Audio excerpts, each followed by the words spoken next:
Les 4 éléments et les 3 règnes, la chute organisée des 4 éléments, qui sont 5, éther, feu, air, eau, terre, la remontée minérale, végétale, animale et homme, si on veut. On dit qu'ils sont 4 éléments, mais 5, on dit qu'ils sont 3 règnes, mais 4.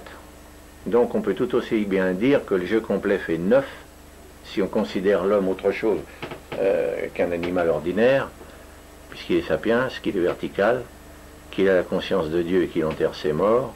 À partir de là, on peut considérer que ça n'est même plus le règne animal, sinon pour les fonctions. J'aime mieux voir 9 dans la nature, 5 plus 4, éther, feu, air, eau, terre, minéral, végétal, animal et homme, que simplement 4 éléments, feu, air, eau, terre et 3 règnes, minéral, végétal, animal, comme les scientifiques le présentent.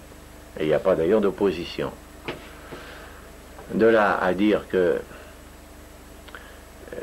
tout est imbriqué comme un collier, il faut que les maillons tiennent, sinon il n'y a plus de collier, donc il n'y a plus de continuité. Et ce sont des marches, il y a une continuité, une évolution continue, mais chevronnée. C'est pourquoi on peut passer brutalement d'un règne dans un autre, après une longue, une brève, mutation brusque, mais c'est trop facile parce qu'on peut considérer par le tableau des correspondances de Notre-Dame, je te réponds dans le texte, peut-être que pour d'aucuns qui sont ici, n'ayant pas fait cette maïotique, dans l'instant c'est un peu fermé, je te réponds à toi dans le texte, puisque c'est ta question,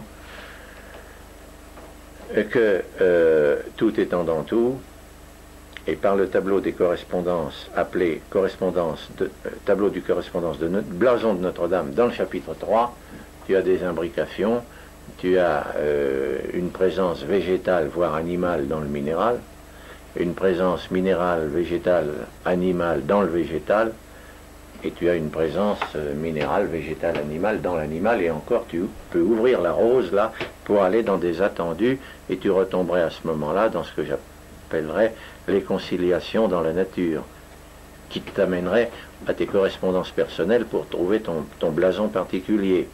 Quelles sont tes correspondances?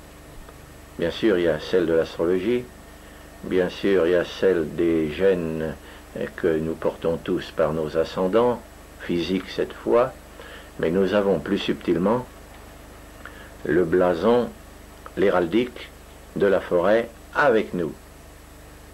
Est-ce que chez toi, là je déborde la question, mais en même temps ça fait répondre à d'autres questions, est-ce que chez toi tu te sens plus un oiseau, tu te sens plus du monde des eaux, donc poisson, je ne parle pas du signe du zodiaque, est-ce que tu te sens plus attiré vers un végétal qu'un autre, et pourquoi? C'est ta nature. Es-tu un sylphe? Es-tu un ondin? Es-tu un gnome, pour parler comme Paracels, ou une salamandre? Alors, quand tu sais quel est l'élément fort en toi, qui sont généralement 2 forts, 2 faibles, tu peux déjà faire une démarche dans la nature pour aller vers des choses qui sont en correspondance avec toi.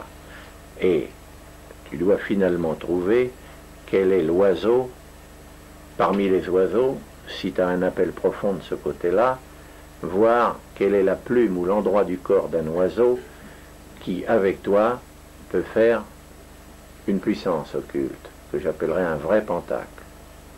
Des féticheurs le savent, d'autres font n'importe quoi, c'est obligatoire, mais ceux qui le savent pourquoi il faut sur un canard prendre une plume. Ils savent sur un poisson quelle est l'écaille qui marche. Alors ça, on est rendu au moins au 3e degré, et quand on sait cela, on constitue son blason dans la forêt enchantée, et à partir de là, on a des écrans de protection et des glaives d'attaque. Pour toute chose noble, évidemment.